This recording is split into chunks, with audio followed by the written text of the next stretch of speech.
Resmi, Eden Hazard putuskan pensiun di usia 32 tahun.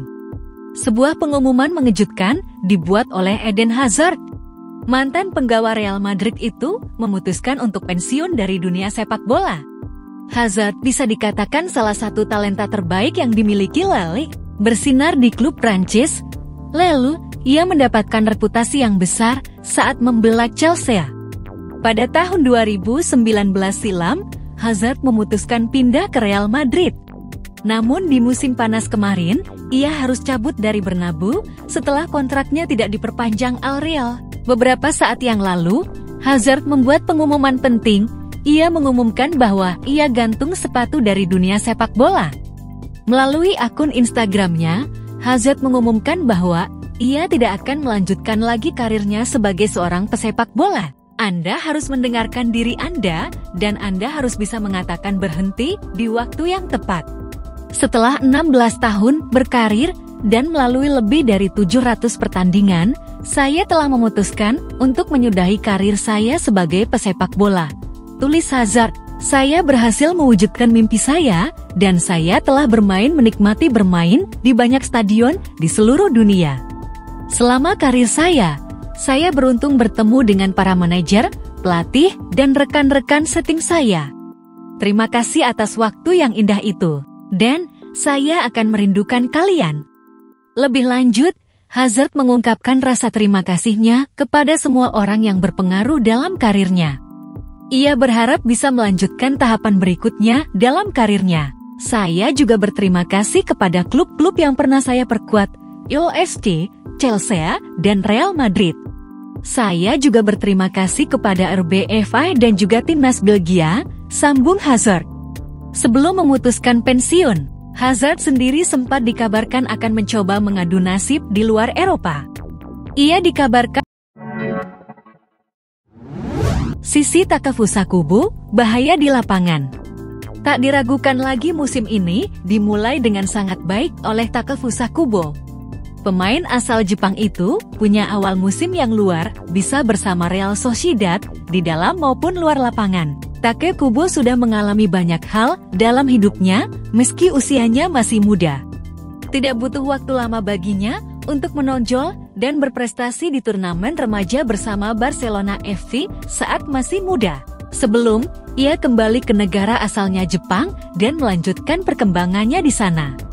Ketika ia beranjak dewasa, Kubo kembali menarik perhatian Eropa dan menandatangani kontrak dengan Real Madrid yang menaruh harapan besar terhadap talenta muda tersebut. Meskipun ia tidak pernah berhasil melakukan debut resmi bersama klub tersebut. Sebaliknya, ia dipinjamkan ke ACD Mallorca, Villarreal CF, dan Getafe CF, klub yang berperan dalam pertumbuhan pemain berbakat asal Kawasaki ini. Meskipun ia pernah bermain di Real Madrid, tidak ada tempat di tim utama untuknya, sehingga ia dipindahkan secara permanen ke klub di mana ia benar-benar bisa bersinar di Real Sociedad. Roberto Olebi, direktur olahraga Real Sociedad, sempat mengincar sang pemain beberapa waktu lalu. Waktu membuktikan bahwa dia benar, karena Kubo ternyata sangat cocok untuk Pesuri Oerdin.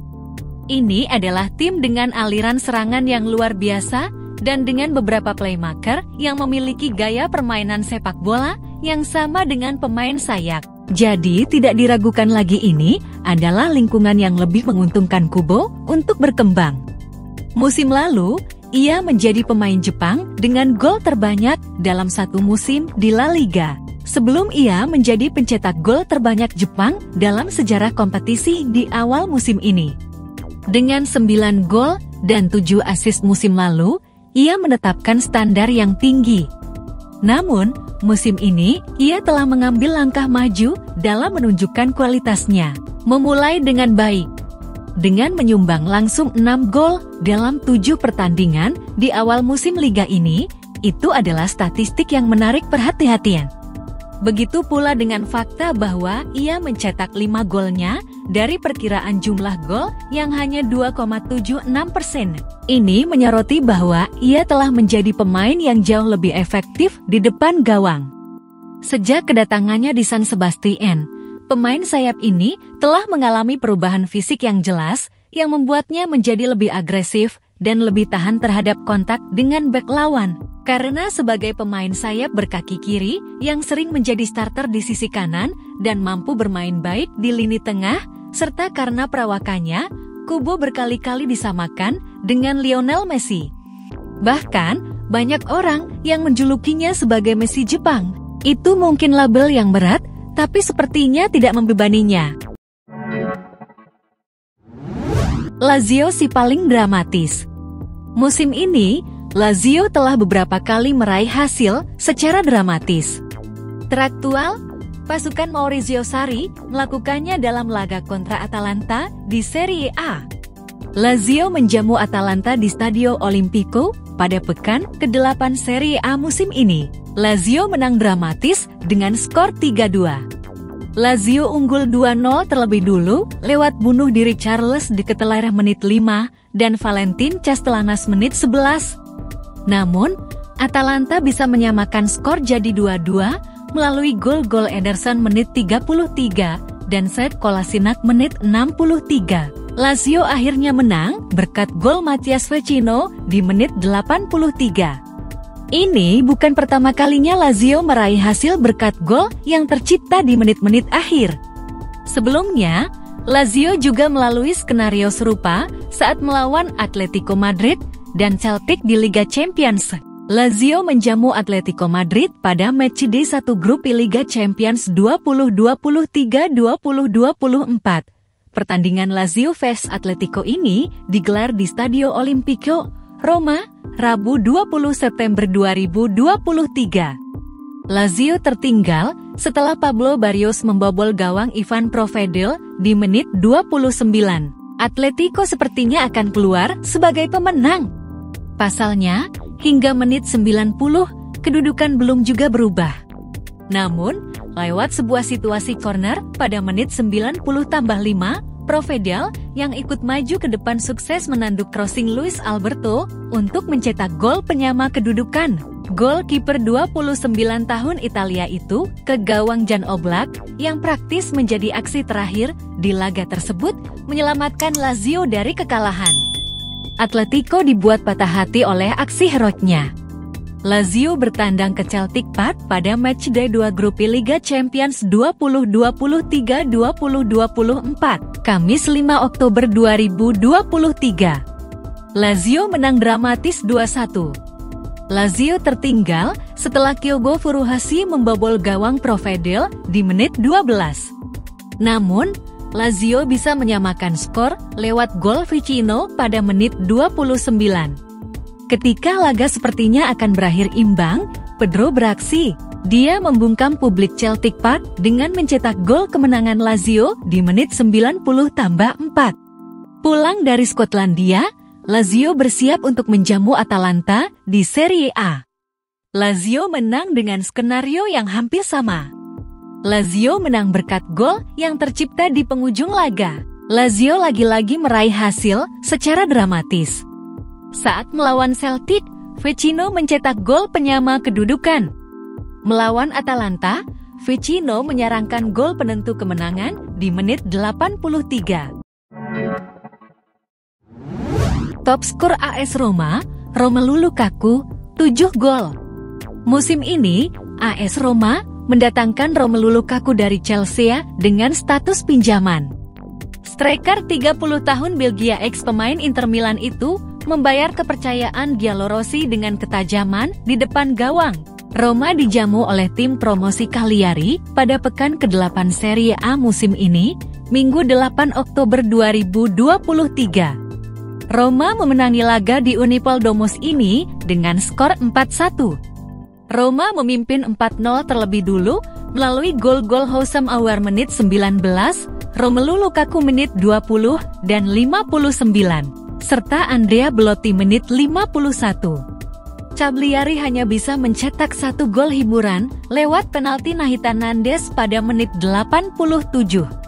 Dengan sepasang golnya ke gawang Cagliari, berarti Lukaku sudah mencetak 7 gol dalam 8 penampilan untuk Roma. Dia pun mengukuhkan namanya sebagai top skor sementara Giallorossi di semua kompetisi musim ini. Lukaku sudah mencetak 5 gol untuk Roma di Serie A, juga 2 gol di Liga Eropa. Di Serie A musim ini, Lukaku masih tertinggal 5 gol dari mantan partnernya, yakni Lautaro Martinez. Lautaro sudah mengemas 10 gol bersama Inter. Kandang Napoli tak lagi angker. Musim lalu, di bawah kendali pelatih Luciano Spalletti, Napoli meraih Scudetto Serie A dan mencapai babak perempat final Liga Champions. Musim itu, Napoli sangat kuat di kandang. Namun, musim ini, bersama pelatih baru Rudi Garcia, semuanya seolah berubah. Musim ini, Napoli terlihat begitu mudah dikalahkan di kandang. Musim ini, kandang mereka, Stadio Diego Armando Maradona, tak lagi angker seperti musim sebelumnya. Napoli menjamu Fiorentina pada pekan ke-8 Serie A, Senin 9 Oktober 2023. Napoli tumbang dengan skor 1-3. Tertinggal oleh gol Josip Brekalo menit 7, Napoli sempat menyamakan kedudukan melalui penalti Victor Osimhen menit 45+4. Namun, Napoli tumbang setelah Fiorentina menyerangkan 2 gol lagi lewat Giacomo Bonaventura menit 63 dan Nicolas Gonzalez menit 90+2. Kekalahan tersebut adalah kekalahan ketiga Napoli di semua kompetisi musim ini. 3 kekalahan itu, semuanya mereka alami di kandang sendiri. Sepanjang musim lalu, Napoli cuma menelan 2 kekalahan kandang. Musim ini, ketika kompetisi belum genap berjalan 3 bulan, Napoli sudah 3 kali kalah di kandang. Kekalahan yang pertama adalah saat menjamu Lazio pada pekan ketiga Serie A. Napoli kalah 1-2. Setelah itu, Napoli kalah saat menjamu Real Madrid pada matchday 2 grup di Liga Champions. Napoli kalah 2-3. Luka dari kekalahan lawan Madrid belum sembuh, Napoli sudah kembali kalah. Mereka dipecundangi Fiorentina 1-3 di Serie A. Menurut jadwal, laga kandang Napoli berikutnya adalah melawan AC Milan pada pekan ke-10 Serie A. Apakah Napoli akan kembali tumbang? Olivier Giroud resmi terpilih jadi kiper terbaik Serie A pekan ke-8. Kalian tidak salah baca dan tidak salah mengira, kiper terbaik Serie A 2023-2024 pekan ke-8 jatuh kepada Olivier Giroud. Penyerang AC Milan yang kebetulan jago juga jadi kiper. Momen itu terjadi saat Milan bertandang ke Luigi Ferraris, markasnya Genoa, Minggu 8 Oktober 2023 malam tadi. Milan pulang dengan kemenangan 1-0 atas tuan rumah. Usai mencetak gol di menit ke-87 lewat Christian Pulisic, Milan digempur habis-habisan oleh Genoa. Serangan bertubi-tubi ini berujung pada kartu merah yang diperoleh Mike Maignan di menit ke-90+6. Karena pergantian pemain sudah habis, Milan terpaksa harus menukar Maignan dengan pemain yang sudah ada di lapangan. Giroud dipilih jadi kiper. Giroud tidak hanya semenit 2 menit jadi kiper dadakan, tetapi sampai 7 menit. Dalam periode itu, gawang Milan nyaris kebobolan jika pemain berusia 37 tahun itu tidak melakukan penyelamatan. Serangan Genoa yang nyaris jadi gol terjadi di menit ke-90+15. George Puskas merangsek masuk ke kotak penalti usai mendapat umpan terobosan. Insting kiper Giroud bekerja cepat. Dia langsung maju mengintervensi serangan tersebut tanpa melakukan pelanggaran. Rekan-rekannya bersorak kegirangan atas aksi tersebut. Satu penyelamatan heroik Giroud itu memastikan Milan pulang dengan 3 poin. Puja-puji berdatangan mengapresiasi aksi Giroud. Saya tidak pernah merasakan pengalaman itu sepanjang karir saya. Saya melakukan penyelamatan hebat di akhir. Hampir jadi gol loh itu, katanya dengan bangga kepada Sky Sports. Sebagai bentuk apresiasi, Serie A memasukkan nama Giroud ke tim terbaik di pekan ke-8. Giroud tidak berada di posisi penyerang, melainkan di posisi kiper dengan nilai 6,5%. Semenjak aksinya tersebut, Milan bahkan menempatkan nama Giroud di dalam daftar skuad di situs resmi sebagai penjaga gawang dengan jersey hijau yang dikenakannya. Timnas Prancis bahkan dengan bangga memanggil Giroud untuk FIFA Matchday Oktober tahun 2023, tidak hanya sebagai penyerang, tetapi juga kiper. Hanya menunggu waktu Jose Mourinho ke Arab Saudi. Jose Mourinho pernah mengungkapkan dirinya menolak tawaran menggiurkan dari klub Liga Arab Saudi demi bertahan di AS Roma. Walaupun demikian, potensinya berkarir di Arab Saudi masih terbuka lebar. Keputusan penting itu diambil Mourinho sepanjang bursa transfer musim panas tahun 2023. Dirinya memilih untuk bertahan di Roma pada musim tahun 2023 tahun 2024. Kebetulan musim ini jadi tahun terakhir kontraknya bersama Giallorossi.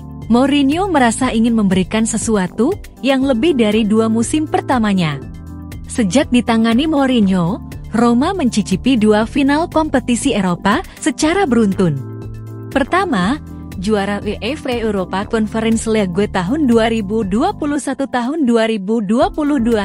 Kedua, runner-up Liga Eropa 2022-2023. Di samping prestasi tersebut, Roma belum mau memperpanjang kontrak Mourinho.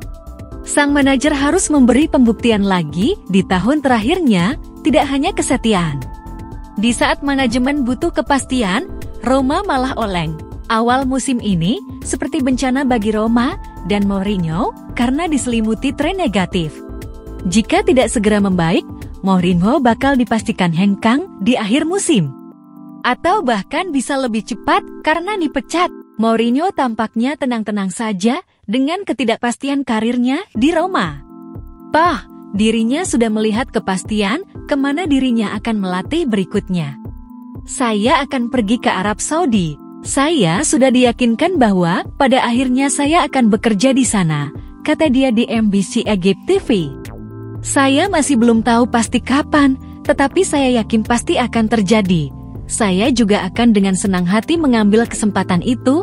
Lanjutnya, kedatangan Mourinho akan membuat Liga Arab Saudi semakin meriah. Selama musim panas tahun 2023 lalu, banyak bintang-bintang Eropa memutuskan hijrah ke Arab Saudi. Cristiano Ronaldo jadi yang pertama mengawalinya. Bintang-bintang lain seperti Roberto Firmino, Kalidou Koulibaly, Sergej Milinkovic-Savic, dan lain-lain menyusul kemudian. Cristiano Ronaldo menetap di Al Nassr hingga Piala Dunia tahun 2026, lalu pensiun. Cristiano Ronaldo mulai punya gambaran soal bagaimana dirinya akan mengakhiri karirnya.